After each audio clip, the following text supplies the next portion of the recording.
여러분 안녕하십니까? 박영환입니다. 한 주 동안 있었던 뜨거운 정치권 이슈를 다뤄보는 국민 마수 시작하겠습니다. 설 연휴 민심에 대해 여야가 엇갈린 해석을 내놓고 있습니다. 연휴 이후엔 윤 대통령의 헌법재판소 탄핵 심판과 형사재판이 동시에 진행될 것으로 보이는데요. 오늘 마수 두 분과 자세히 짚어보도록 하겠습니다. 자, 국민의힘 강성만 당협위원장 나오셨습니다. 반갑습니다. 안녕하세요. 예, 이에 맞설 민주연구원 최용선 부원장입니다. 안녕하세요. 자, 그러면은 바로 국민 마수 첫 번째 주제로 갑니다.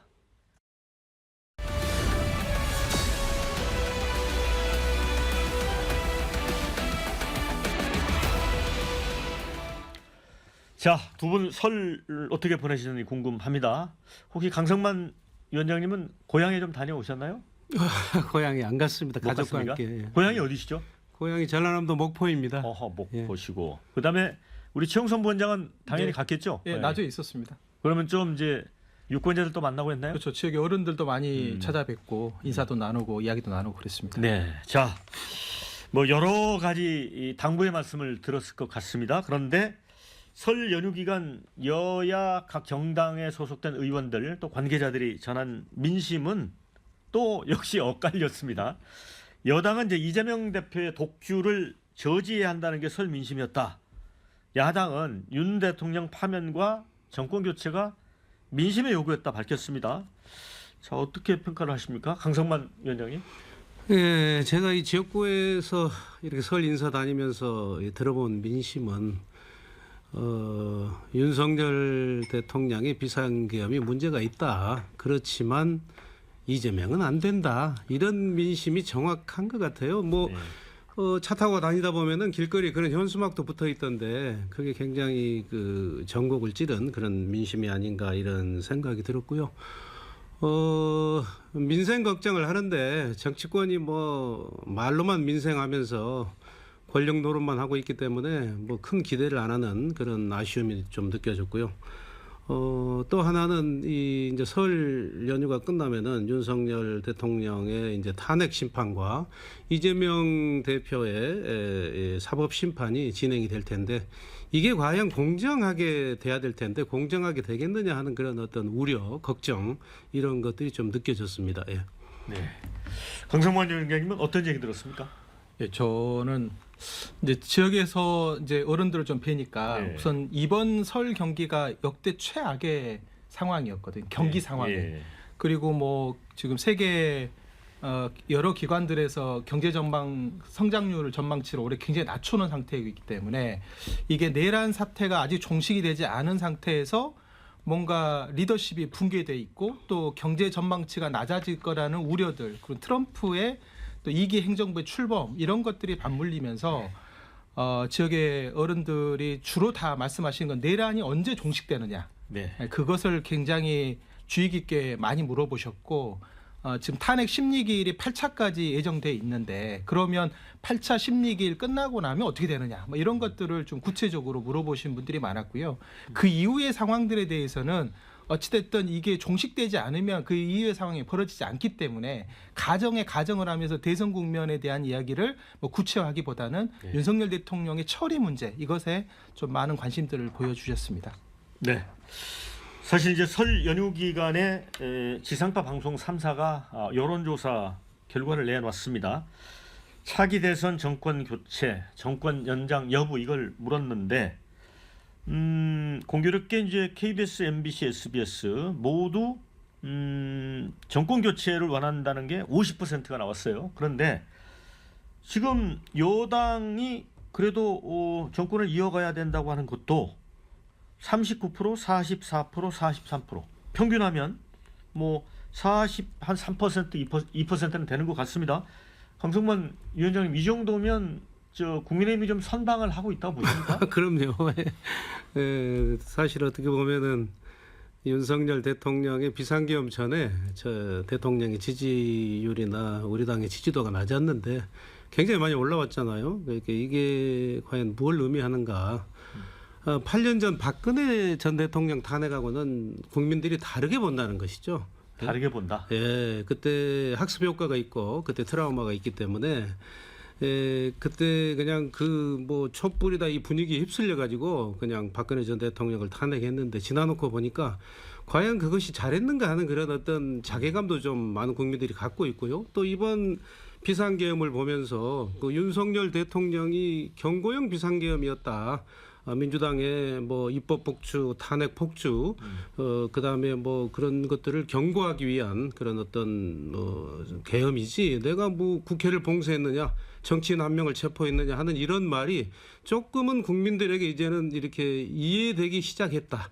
그래서 지금 이 탄핵을 반대하는 여론이 40%가 넘게 나오고 있고 특히 30대 남성들은 50%가 넘게 나오고 있는 이런 현상이 과연 무엇을 의미하는지 정말 이제는 이 헌재나 사법부가 굉장히 중요한 순간에 임박했다 하는 그런 느낌을 저는 강하게 받고 있습니다.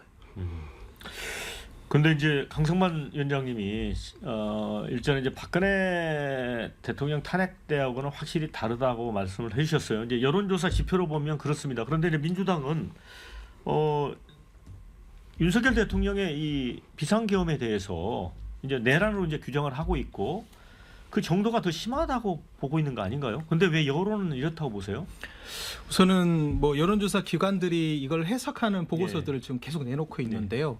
공이 다 이야기하는 건 뭐냐면 굉장히 중요한 이벤트가 있을 때마다 양쪽에 결집 현상이 있는다는 거예요. 결집. 예. 네. 그 결집에 의해서 보수가 어찌됐든 좀 중심으로 뭉치고 있는 거는 분명하게 흐름으로 읽혀지고 있는 부분들인데, 근데 저희가 주목해 봐야 될 건 뭐냐면 결국은 응답을 안 하려고 하는 사람들, 중도층. 그러니까 지금은 자기가 적극적으로 자기 생각을 갖고 있는 사람들은 계속 여론조사에 응답하고 있는 거예요. 그러니까 이른바 그 응답률이 굉장히 높아져 가고 있거든요. 근데 지금 중요한 건 뭐냐면 지금 이렇게 강대강으로 부딪히고 있는 것에서 애써 자기 의사를 표현하지 않는 사람들 혹은 자기 성향을 중도라고 하는 사람들의 이 표심을 읽는 게 이번 이제 이 국면 이후에 벌어질 대선 상황에서 굉장히 중요한 요소라고 보여지는데, 그런 관점에서 보면 중도에서의 어떤 윤석열 대통령에 대한 평가 그리고 정권 교체를 희망하는 그 열망 이런 것들은 정권을 유지해야 한다는 층에 비해서 보면 굉장한 정도의 압도적 우위를 지금 보이고 있는 건 분명한 사실이고요. 그럼 지금 여론조사에서 이 중도층들이 응답을 하지 않고 있는 현상, 이 현상이 어떻게 보면 기이하게 얽혀져서 여론조사가 좀 왜곡되게 보여지는 측면들이 있는데, 그런 것들을 좀 디테일하게 세밀하게 좀 봐야지만이 이 민심의 흐름을 읽을 수 있다. 저는 그렇게 보고, 지금 흐름은 정권 교체를 열망한다라고 하는 흐름, 이 전체적인 흐름도 굉장히 저변에 지금 깔리고 있다. 다만 왜곡되게 지금 보이는 것은 보수층의 결집 현상이 있기 때문에 이게 착시 현상처럼 안 보이고 있는 거다. 저는 이렇게 말씀드리겠습니다. 그러니까 실제보다 좀 격차가 좁혀져 있는 것처럼 여론조사에 잡히고 있는 것 같다. 그런 말씀이시죠? 그런 거에 보이지만 네. 실제로는 정권 교체 열망들이 숫자 그냥 지표상으로도 높게 나오지만 중도층의 표심으로 보면 훨씬 더 격차가 벌어진 상태다. 이렇게 말씀드릴 수 있을 것 같습니다. 아니, 중도층 말씀하셨는데 네. 사실 중도층만 떼놓고 보면은 정권 교체 쪽이 훨씬 높긴 합니다. 어떻게 보세요? 예. 8년 전이나 뭐 지금이나 여론조사 기법은 같고요. 8년 전에 결집하지 않았던 보수가 이번에 결집한다 하는 거, 이것이 지금 중요한 포인트 그 아니겠습니까? 특이점이라는 거죠? 예, 그 이유가 한마디로 얘기하면은 이재명 대표 때문입니다. 저는 이재명 대표에 대한 두려움, 공포증, 포비아 이런 것들이 지금 보수의 결집으로 나타나고 있거든요. 이재명 대표가 이 나라를 맡으면 이 나라가 어떻게 되겠느냐. 8가지 사안에 12가지 혐의로 5가지 재판을 받고 있는 이 사람이 과연 이 나라를 맡았을 때 이 나라가 어떻게 운영되겠느냐 하는 그런 어떤 공포증, 두려움이 국민들 굉장히 많다는 거죠. 그게 결집하고 있다고 저는 봅니다. 그래서 자, 정권 교체가 뭐 돼도 좋고 안 돼도 좋은데 이재명만은 안 되겠다 하는 이 현상. 그래서 이재명 지지율이 지금 그 갇혀 있지 않아요? 이렇게 나오지 않습니까? 바로 이게 저는 보수 결집의 가장 핵심적인 그런 원인이다 이렇게 말씀드리고 싶습니다. 동의하세요? 동의하지 않죠. 근데 이제 이렇게 말할 것 같습니다. 이재명 대표냐 아니냐 이거는 지고 가는 게임이에요. 그렇게 생각하신다면. 국민들이 무서워해야지 이재명 대표가 무서워서는 안 되거든요. 네. 저는 국민들을 엄청 무섭게 생각하고 엄중하게 생각하고 이번 판을 해석해야지만이 명확한 정답을 내놓을 수 있다고 생각합니다. 이재명 대표가 보수가 무서워서 보수를 때려잡아야 되니까 우리가 돼야 된다 이런 식의 주장을 펼치지 않을 겁니다. 민주당도 그럴 거고요. 지금은 국민들이 굉장한 정도의 분노를 하고 있는 부분은 뭐냐면 맡겨놨더니 경제는 폭망하게 만들고 있고 비루하고 비겁하게 권력을 지키기 위해서 책임을 떠넘기고 있는 권력 핵심부의 모습들을 지금 국민들이 다 보고 있는 거지 않습니까?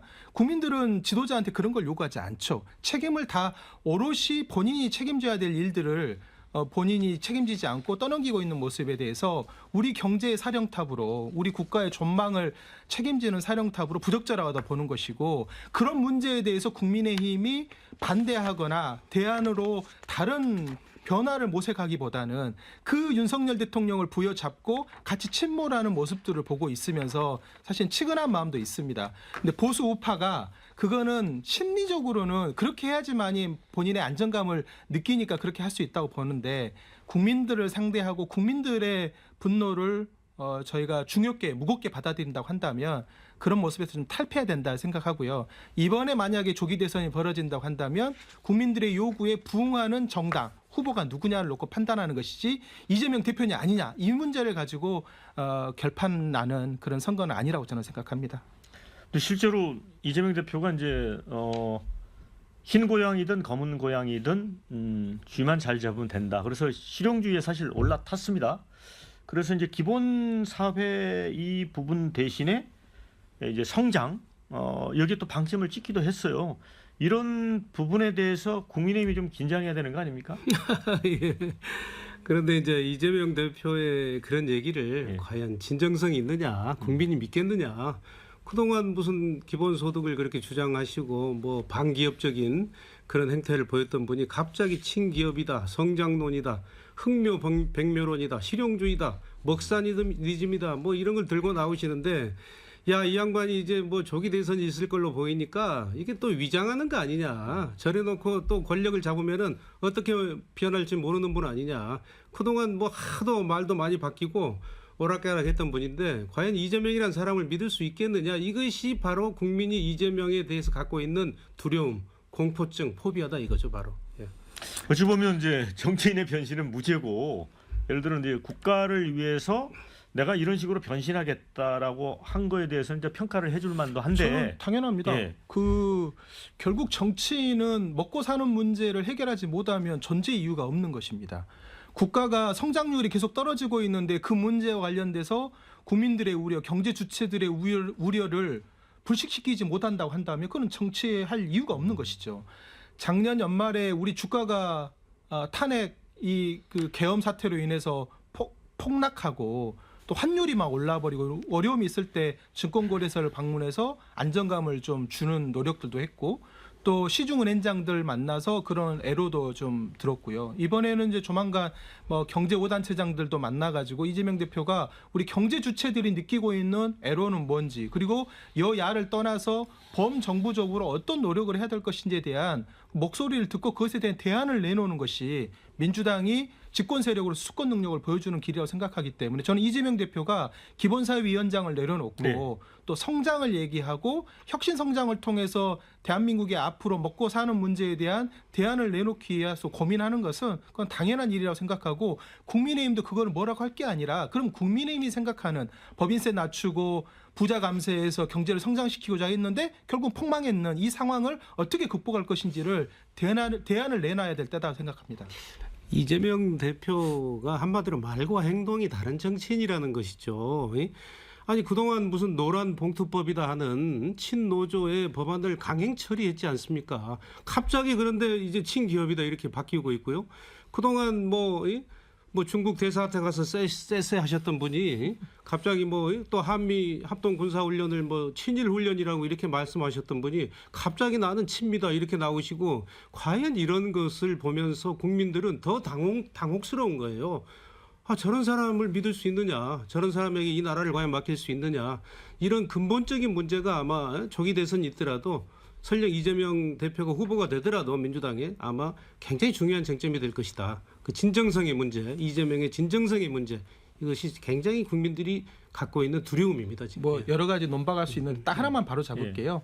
한미일 군사 동맹을 반대했죠. 독도 인근에서 일본군을 우리가 동맹 국가도 아닌데도 불구하고 들여와서 군사작전을 하려고 하는 훈련을 하려고 하는 것에 반대를 했을 뿐이지 한미 동맹이 굳건하게 지켜야 한다는 점에서는 이재명 대표도 네. 한치의 어긋남이 없다 이렇게 저는 말씀드리겠습니다. 네, 뭐 이재명 대표가 뭐 여론조사에서 이제 원톱으로 독보적이다 보니까 특히 이제 그 여당에서 이제 공격을 많이 받는 것 같고요. 그런데 지금 여당인 국민의힘도 고민이 있는 걸로 알고 있습니다. 지금 굉장히 강성 보수인 김문수 장관이 아직도 현직에 있는데 지금 지지율 1위로 나옵니다. 이걸 놓고서 내부에서 좀 고민도 있나요? 아마 민주당이 좀 즐기고 있는 것 같아요. 제가 보기에는. 근데 이제 김문수 장관이 1위가 된 데는 이제 이념적으로 뭐 확실한 어떤 보수 중에 보수의 이미지를 보여주고 계시고 또 사람이 좀 화끈하다. 예. 뭐 민주당 의원이 본회의 질문하면서 장관들을 막 일어서라고 줄 세울 때 끝까지 앉아서 대꾸도 하지 않고 또 각종 발언을 아주 소신적으로 하고 이런 부분이 이 보수의 지지층에게 일단은 크게 어필이 됐다. 저는 그렇게 보고 있습니다. 그러나 이제 본격적으로 만약에 이제 조기 대선이 있어서 대선 경선 국면이 가면은 국민들이 이제 전략적인 우리 지지층들이 전략적인 판단을 할 거예요. 과연 중도 보수의 표를 누가 가져올 수 있느냐, 또 그리고 지역적으로도 누가 득표를 더 올릴 수 있느냐 이런 판단을 할 것이기 때문에 지금 현재 이 김문수 장관의 이런 어떤 보수 1위 현상만 보고는 좀 판단하기 이르다 이런 판단들을 하고 있는 것 같습니다. 결국은 이번 대선은 만약에 조기 대선이 벌어진다고 한다면 헌법을 지키는 세력 대 헌법을 부정하고 뭉개려고 하는 세력 간의 싸움이 될 것이고 김문수 후보가 만약에 국민의힘의 후보가 된다고 한다면 이 헌법을 무력화시키고 위헌적 상황을 만드는데 동조했던 제1 어떻게 보면 앞장섰던 사람이 국민의힘의 후보가 된다고 봤을 때 국민들이 그거를 어떻게 평가할 것이냐를 냉정하게 국민의힘 내부에서도 바라보고 전략적으로 선택해야 되지 않을까 싶은데요. 저렇게 되면 중도는 버리고 선거를 치르겠다라는 것으로 비춰질 수 있기 때문에 국민의힘에서도 그런 고민들을 하시지 않을까 이렇게 생각합니다. 자, 그리고 윤석열 대통령이 이제 지난번에 체포 영장 집행 과정에서는 이제 관제 정치를 했고 지금은 구속 수감된 뒤에는 일종의 이제 간판 정치를 한다고 할까요? 이렇게 하고 있습니다. 거기서 메시지를 내고 있잖아요. 그런데 지금 국민의힘 관계자들, 뭐 당협위원장들, 뭐 이제 조금 있다가 대통령 비서실장 포함해서 관련된 분들이 쭉 이제 면회를 갈 것 같습니다. 이런 모습들이 어떻게 비춰질까요? 괜찮을까요? 저는 조금 부정적으로 봅니다. 예. 그 부분은 뭐 이번 추석 연휴 때도 원내당협위원장들이 뭐 세배한다고 가기도 하는 모습이 뉴스에 나오던데 저는 과연 그것이 우리 당에 도움이 될까 이런 생각을 하고요. 뭐 윤석열 대통령이 뭐 감옥 안에서 메시지를 내고 하는 것은 저는 뭐 이해할 수 있어요. 그분의 방어권 차원에서. 그러나 또 그분을 뭐 모셨던 뭐 용산의 비서진들이 뭐 찾아 가끔 뵙는다는 것도 저는 이해할 수 있는데 당 차원에서 현역 의원이나 당협위원장들이 뭐 경쟁적으로 이렇게 뭐 찾아뵙는 모습은 국민들에게 결코 그렇게 바람직하게 비칠 것 같지 않는 그런 느낌을 제가 갖고 있고요.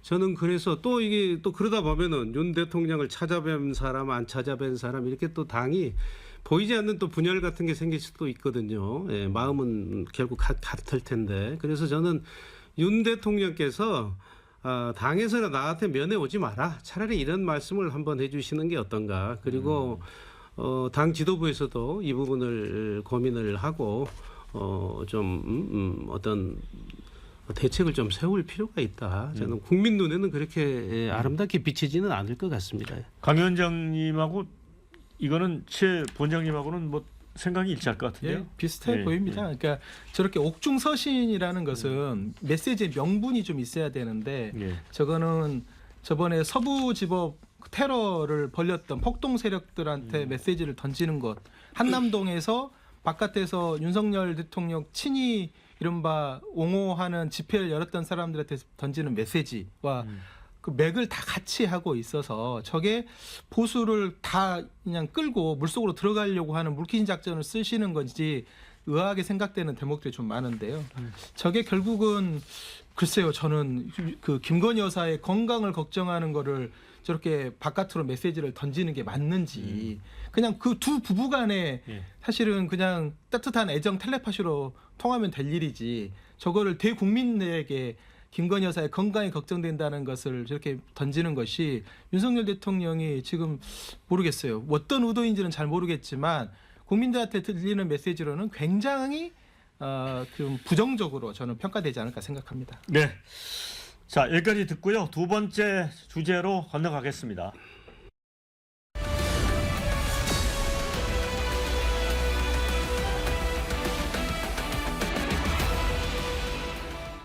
자, 이제 윤석열 대통령이 이제 탄핵 심판과 형사 재판을 이제 동시 진행하게 됐습니다.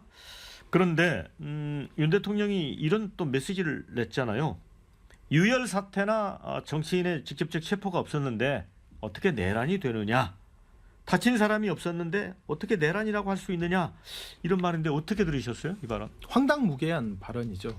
가령 지금 계속 그 항공기 사고가 벌어지는데 항공기 타고 있는 갑자기 승객이 문을 열고 나가려고 하는 행동만 해도 그거는 예. 범법자로 처벌을 받지 않습니까? 누가 다쳐서 그런 게 아니라 그 행위 자체가 파장을 미칠 수 있는 게 엄청나게 크기 때문에 그런 행위만 해도 바로 사법적으로 의유를 하는데 이런 내란 사태도 마찬가지입니다. 군 병력을 동원해서 내가 결론적으로는 다친 사람도 없었기 때문에 이게 내란 행위가 아니다라고 주장한다 한들 그게 저는 사법부에서 먹힐 거라고 생각하지 않고요.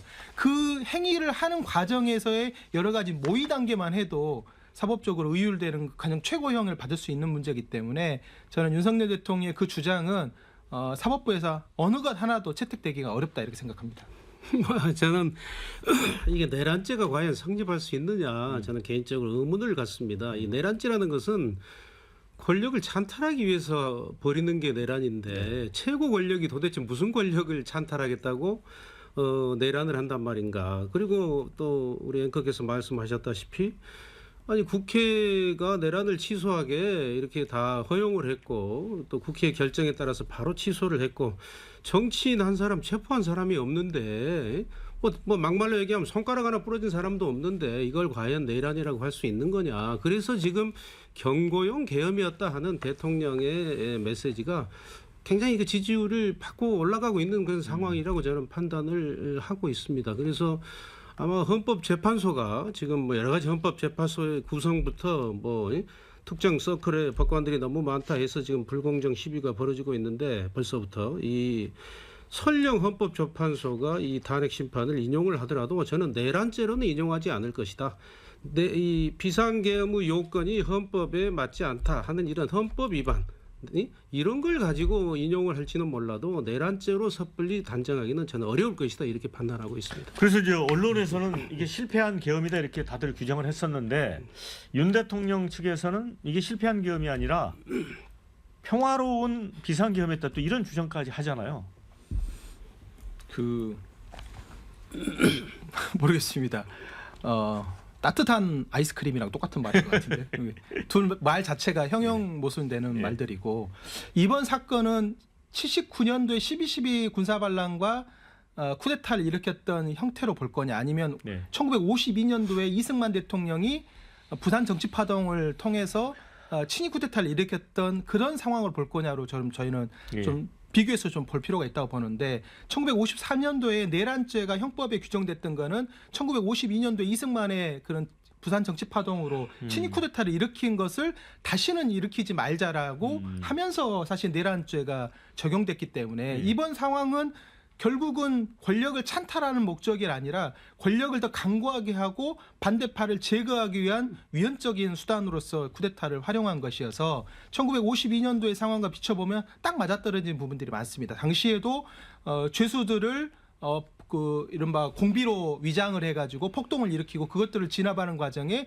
국회의원들을 잡아들이고 그리고 본인이 원했던 방식으로 정치를 바꿔갔던 것처럼 이번에도 이른바 그 국회를 해산한 다음에 그 대체하려고 하는 입법기구를 만들고 거기다 예산을 지원하려고 했던 흐름들이 있었지 않습니까? 그래서 그런 점들이 저는 형사재판 과정에서 충분히 저는 다툴 거라고 보여지고요. 헌법재판소에서는 국무회의를 통해서 이 내란에 준하는 이 쿠데타가 과연 절차적 정상성을 지켰느냐, 그 과정에 위헌적인 문제는 없었느냐, 이런 것들을 좀 중심적으로 볼 거기 때문에 형법재판소가 좀 형법 재판을 진행하는 과정에 훨씬 더 구체적인 내용들이 나오지 않을까 이렇게 생각합니다. 자, 그런데 이제 다음 주부터 탄핵 심판, 형사 재판 이제 윤석열 대통령이 이제 동시에 출석을 해야 됩니다. 지금 탄핵 심판은 일주일에 좀 2번 일정이 잡혀 있고 형사 재판도 뭐 이틀 내지는 3일이라고 해요. 또 이제 탄핵 심판은 하루 종일 한다고 하고 자, 그런 이유로 윤 대통령 측에서 탄핵 심판을 멈춰 달라고 요청을 할 것 같습니다. 실제로 이제 헌재법 51조에도 같은 사유로 형사소송 진행될 경우에는 헌재 심판을 정지할 수 있는 조항이 있습니다. 헌재가 받아들일까요?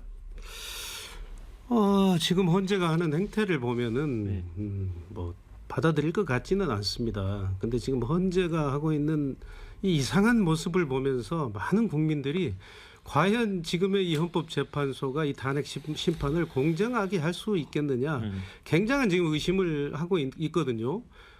일단은 뭐 저 국회 소추인단이 내란죄를 처리하는 것도 용인했지 않습니까? 그때부터. 그리고 지금 이상하리만큼 윤석열 대통령 탄핵 심판만 아주 서두르고 있어요. 응? 왜 이렇게 서두를까 하는 그 의심이 지금 있고, 또 하나는 헌법재판관의 구성이 이게 무슨 특정 서클, 뭐 우리법연구원, 국제법연구원 이런 분들이 왜 이렇게 많냐? 우리나라 판사 전체를 놓고 보면 뭐 우리법연구회나 이런 분들이 뭐 5% 10%도 안 된다는데 헌법재판관 뭐 8명 중에 지금 뭐 3명이다, 뭐 또 마은혁 씨가 들어가면 4명이다, 뭐 50% 이렇게, 이게 과연 공정한 그 헌법재판관의 구성이냐, 이런 지금 의문이 있고요. 저는 2월 전국에서 가장 핵심적인 변수가 2월 3일 마은혁 재판관의 권한쟁의 심판에서 마은혁 재판관을 헌재 재판관으로 임명하라고 하는 이 부분인데요. 이 부분이 헌재의 어떤 공정성, 이 객관성을 아주 부정하는 부분이다, 저는 이렇게 봐요. 더 중요한 탄핵 심판이 많이 있습니다. 일단은 한덕수 이 권한대행 문제를 빨리 해결해 줘야죠. 아까 우리 그 부원장님이 뭐 리더십이 붕괴됐다고 서두 얘기했는데 왜 붕괴됐습니까? 민주당이 한덕수 총리까지 권한대행까지 탄핵해 버리니까 지금 붕괴된 거 아닙니까? 한덕수 권한대행이야말로 지금 이 시대에 주미대사도 지냈고, 통상 뭐 교섭 본부장도 지낸 이런 유능한 분인데, 이런 분을 탄핵한 것을 보고 그때부터 아마 민주당 지지율이 떨어진 걸로 여론조사도 나오고 있는데, 이렇게 리더십을 붕괴시킨 게 민주당이에요. 그런데 이런 한덕수 문제를 도외시하고 마은혁을 빨리 임명해달라, 헌재의 이런 태도는 굉장히 문제가 있습니다. 저는 이걸요 굉장히 의미심장하게 봅니다. 왜? 지금의 헌법재판소가 과연, 저는 이거 필요 없다고 봐요. 이런 헌법재판소는 그냥 없애라. 헌법 문제 차라리 대법원이 같이 해라, 이러려면. 왜? 헌법재판소가 헌법에 의해서 재판하는 게 아니라 정치 재판을 하고 있잖아요. 가장 단적인 게 최근에 이진숙 방통위원장의 심판 4대4가 나왔어요. 똑같은 사안을 어떻게 4대4로 보느냐 이거예요. 헌법에 의해서 재판한 게 아니잖아요. 결국 이것은 정치 재판이잖아요. 이런 재판이 또 나온다는 것이죠. 그리고 지금 보세요. 문재인 전 대통령, 김명수 대법원장, 이재명 대표가 임명한 사람이 지금 8명 중에 5명입니다. 마은혁 씨가 가면 6명이에요. 6명이면은 탄핵 심판이 인용됩니다. 윤석열 대통령에. 이 사람들이 마은혁 씨를 임명해달라고 하는 이유가 뭐겠어요? 5명 갖고는 불안하니까. 지난번에 4대4가 나온 거 보고 이진숙 그 심판을 가지고 지금 간을 본 거예요. 4대4가 나온 거 보니까 이거 자칫하면은 이게 이 탄핵 인용이 안 되겠네. 빨리 마은혁을 해달라고 해야 되겠다. 저는 이렇게 의심이 가요. 이게 과연 헌법재판소가 할 일이냐. 헌법재판소가 헌법에 의해서 판결하지 않으려면 이 헌법재판소 필요 없습니다. 없애야 됩니다. 네. 헌법재판소 없는 나라도 많잖아요. 자, 강성만 위원님께서 강하게 헌법재판소의 공정성 문제를 제기를 했거든요. 반론하시죠. 네. 6공화국 체제를 부정하시는 발언이라고 생각하고요. 87년 헌법 개정을 통해서 만들어놓은 우리 헌법의 기본권을 지키는 최후의 보루인 헌법재판소를 부정하면 저는 지금 시대에 살고 있는 동시대의 사람으로서는 적절하지 않다고 저는 생각하고요. 헌법재판소가 저는 심리기를 굳이 연장할 필요 없이 저는 빨리 결론 낼 수 있다고 봅니다. 윤석열 대통령 측이 얘기하고 있는 헌법재판소의 지금 심리를 좀 중단하고 예.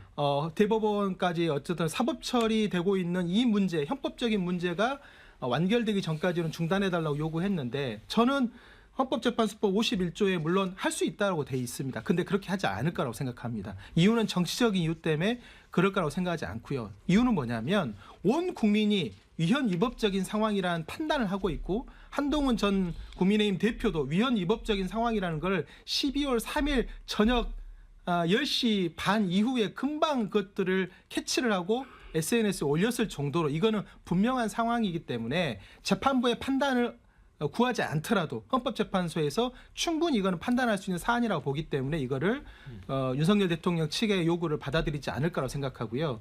윤석열 대통령이 뭘 하겠습니까?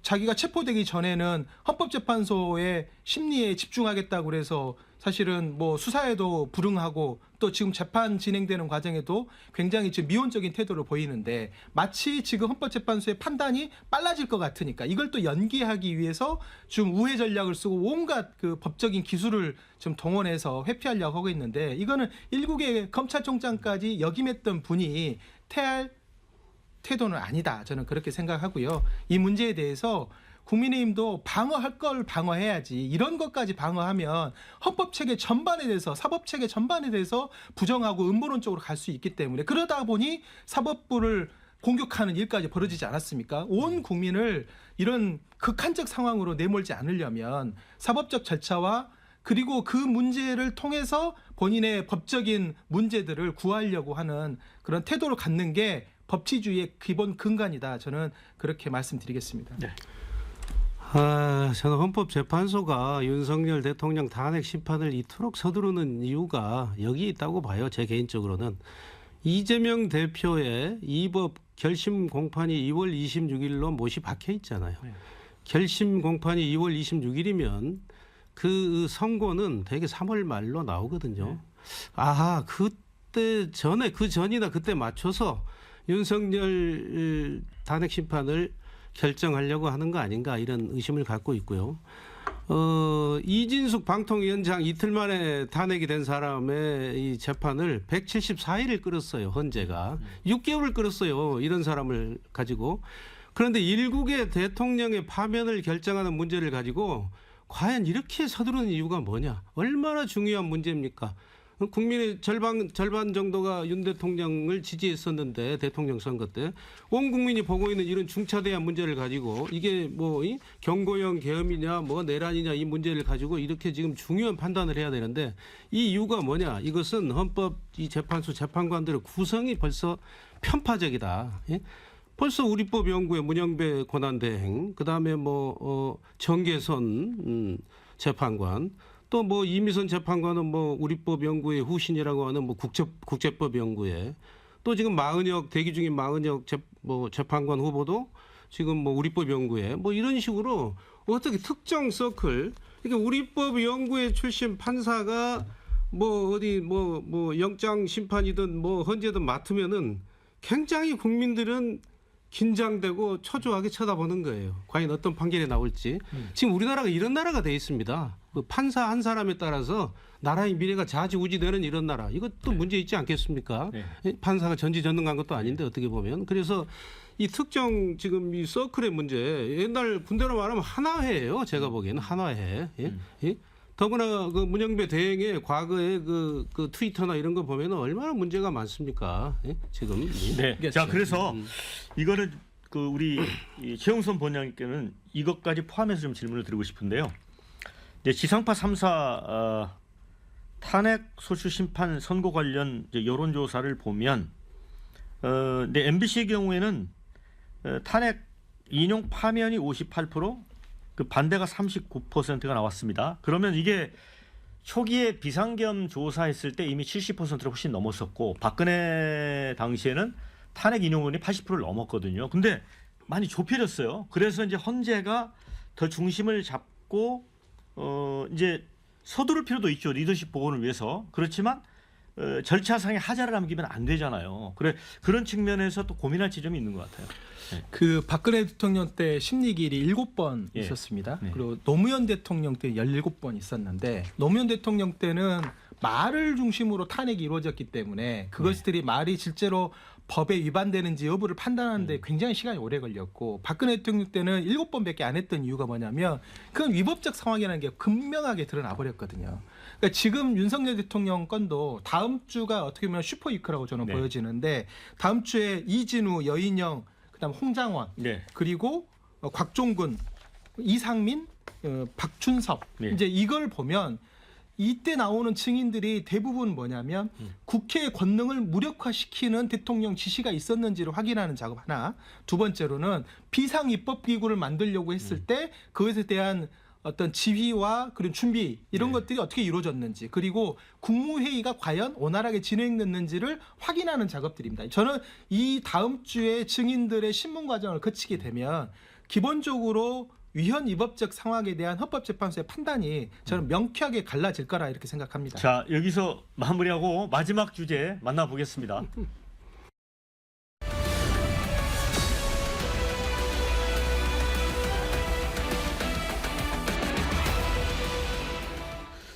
자, 이 설 연휴 막바지에 이재명 대표가 양산 평산마을을 찾아가서 문재인 전 대통령을 예방했습니다. 그러고 나서 포용 통합의 행보로 갈등 치유하고 분열 줄일 것이다 이런 메시지를 내놨습니다.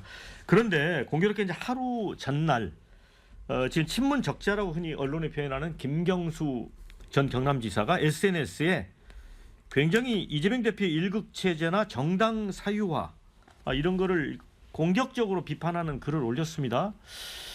이거 어떻게 보셨어요? 뭐 저는 동의가 안 되는 대목들이 많고요. 예. 그러니까 뭐 비명 행사니 뭐니 이거는 이제 그런 과정에 관한 문제고 예. 그리고 국민들의 판단과 당원들의 판단이 어찌됐든 그 부분에 대해서 일정 정도는 당 대표의 리더십을 동의했기 때문에 저는 170석 이상의 야당으로 보면 190석 이상의 압승을 가져왔다. 이거 성과로 보여줬다. 성과로 보여줬다 네. 생각하고요. 취지는 저는 이렇게 생각합니다. 1610만 표. 이 표를 어쨌든 단단히 엮어야지만이 대선에서 승리할 수 있다. 그리고 여론 지형이 지금 압도적 우위를 보이는 것 같지만 보수와 진보 그리고 여야의 그동안의 그 선거의 그동안 쭉 패턴을 봐보면 결코 간단한 선거가 아니다. 그렇기 때문에 전체 의사를 하나로 모으는 폭넓은 대통령의 어떤 리더십의 모습을 이재명 대표가 당대표의 시절부터 보여야 된다. 취지는 저는 그렇게 해석을 하고 또 문재인 전 대통령의 당부나 또 이재명 대표도 그렇게 생각하고 있습니다. 얼마 전에 어떤 한 인터뷰에서 정치보복 할 거냐 했을 때 저로 끝내겠다라고 말씀하셨던 취지도 저는 그런 부분들이 담겨져 있을 거라고 생각하고요.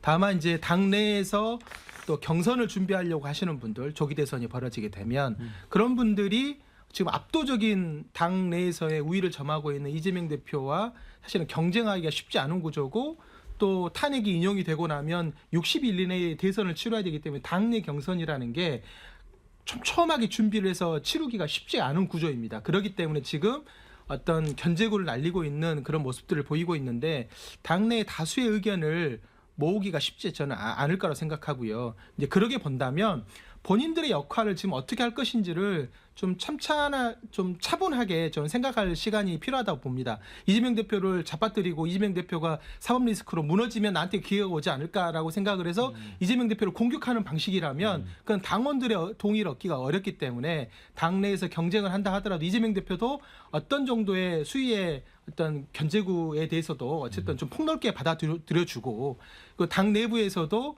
지금 갈라치기를 하거나 이재명 대표를 무너뜨려서 기회를 엿보려고 하는 흐름들보다는 좀 더 민주당이 정권을 재창출 어떻게 보면 정권 교체를 해서 4기 민주정부를 어떻게 튼튼히 해서 국민들의 기대에 부응할 것이냐 그런 관점에서 본인들의 갖고 있는 장점들을 이 용광로에 다 녹여서 민주당이 집권하게끔 그림을 그려야지 나 아니면 안 된다는 식으로 했다가는 국민의힘 좋아하는 꼴 난다. 저는 그렇게 생각하고 강성만 위원장님이 원하는 것도 그런 거다. 저는 그렇게 생각합니다.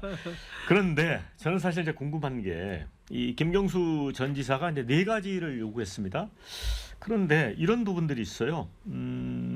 총선 때 치욕스러워하면서 당 떠난 분들이 많은데 여기에 대해서 사과할 것. 그다음에 노무현 전 대통령 모욕하고 문재인 전 대통령 폄훼했던 발언들 반성과 사과가 필요하다. 그래서 공교롭게 이제 하루 전날 냈기 때문에 혹시 문재인 전 대통령하고 교감이 있었지 않을까? 왜냐하면 문재인 전 대통령 입장에서는 집까지 찾아왔는데 좀 껄끄러운 얘기하기가 좀 어렵잖아요. 그렇죠.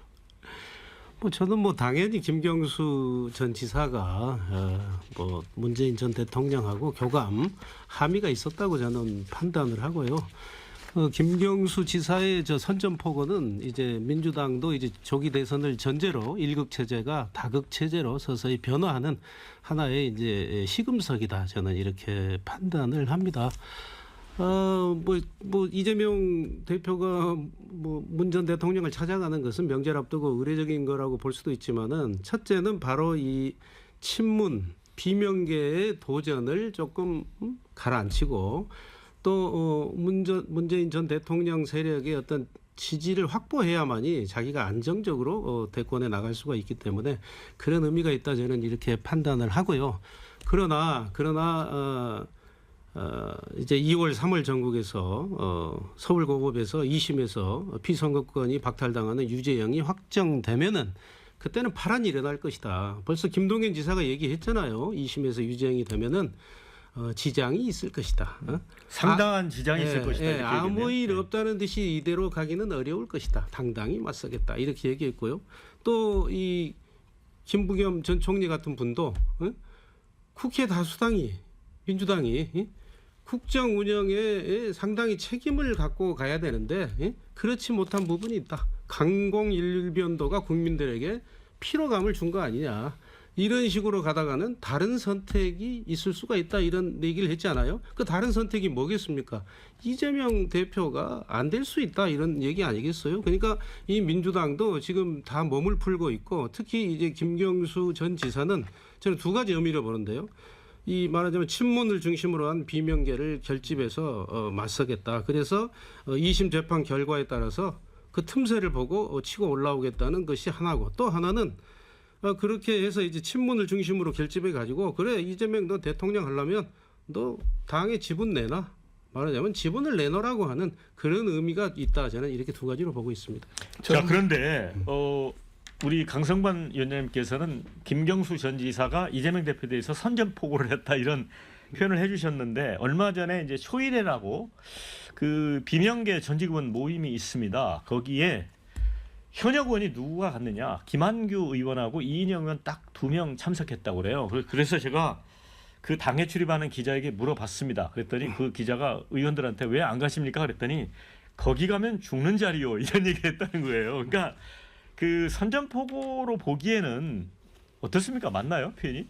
저는 김경수 전 지사가 당의 중요한 자산이고 앞으로 정치를 어떻게 이제 중심에 들어와서 하실지는 잘 모르겠지만 네. 지금 국면에서 김경수 지사한테 당원들이 바라는 것은 그런 게 아니라고 생각합니다. 그러니까 지금 사실은 다 잊혀졌던 일들을 다시 생채기 하듯이 끄집어내서 그 상처를 내려고 해도 사실은 상처가 나지 않을 뿐더러 본인이 갖고 있는 장점들에 대해서도 국민들에게 또 실망감을 줄 수 있기 때문에 저는 그런 모습보다는 본인이 영국과 독일에서 유학하면서 느꼈던 소회 그리고 대한민국 정치 발전과 대한민국 성장 동력을 확보하기 위해서 본인이 생각했던 그런 고민들을 나누는 그런 노력들을 좀 먼저 해야 되는 게 아닌가 이렇게 생각하고요. 문재인 대통령이 김경수 전 지사랑 무슨 교감화의 그런 메시지를 그렇게 던지거나 그럴 분은 아닙니다. 그리고 어제 제가 듣기로는 그 참석했던 분의 말을 듣기로는 굉장히 화기애애하게 어떻게 보면 멘토로서 이런저런 말씀들을 하셨다고 저는 네. 들었습니다. 특히 외교적 상황이 우리가 녹록치가 않고 또 인수위가 없이 바로 직무를 시작해야 되기 때문에 그 과정에서 트럼프 2기 행정부와 어떤 고민들을 나눠야 되고 어떤 준비들을 해야 될 것인지에 대한 어떤 조언들이 저는 있었다고 들었는데요. 저는 그런 측면에서 힘들 하나로 모으는 작업들이 필요하다고 보고 다만 이번 대선에 뭐 조국혁신당도 대선 후보를 낼지 어떨지 모르겠고 또 물색 중이라고 하더라고요. 네, 이낙연 전 대표도 바깥에서 후보로 뛸지 안 뛸지 모르겠지만 그런 분들이 지금 사기 민주정부를 위해서 힘을 모아야 될 때 분산시키는 방식으로 가면 안 된다라는 공감대가 있기 때문에 그 과정에 대한 이재명 대표도 숙고하고 메시지를 던지고 또 여러 견제에 대해서도 폭넓게 또 포용하고 가는 그런 모습들을 앞으로 보일 거라고 생각하고요. 아무리 이관계를 써서 벌려봤자 정권이 넘어가 보니까 너무 힘든 시간을 우리가 모두가 겪어왔기 때문에 이번에는 갈라치기보다는 하나로 힘을 모으는 방향으로 에너지가 결집되지 않을까 이렇게 자, 생각합니다. 이제 마지막 질문을 좀 드리겠습니다. 이제 탄핵 정국에서 이제 관심되는 게 내란 특검법 그 수정안 그거를 이제 최상목 권한대행이 국무회의를 개최해서 안건을 올릴 것 같습니다. 그런데 이제 여야 합의를 강조를 해왔기 때문에 이것도 이제 민주당 단독으로 처리가 됐기 때문에 거부권을 행사할 수 있다 이런 얘기 나오고요. 그 다음에 이 마은혁 헌법재판관 후보자를 놓고 이제 권한쟁의 심판 헌법소원 선고가 이제 그 결과가 나오는데 여기서 이제 마은혁 후보자를 임명해라라고 해도 최상목 권한대행이 임명을 안 할 수도 있다는 주장도 있거든요. 이거 어떻게 해야 되는지 짧게 한 1분 반씩 의견을 들어보겠습니다. 제가 2월 정국은 최상목 정국이고 네. 3월 정국은 탄핵 심판과 이재명 사법심판 재판 정국이라고 말씀드렸잖아요.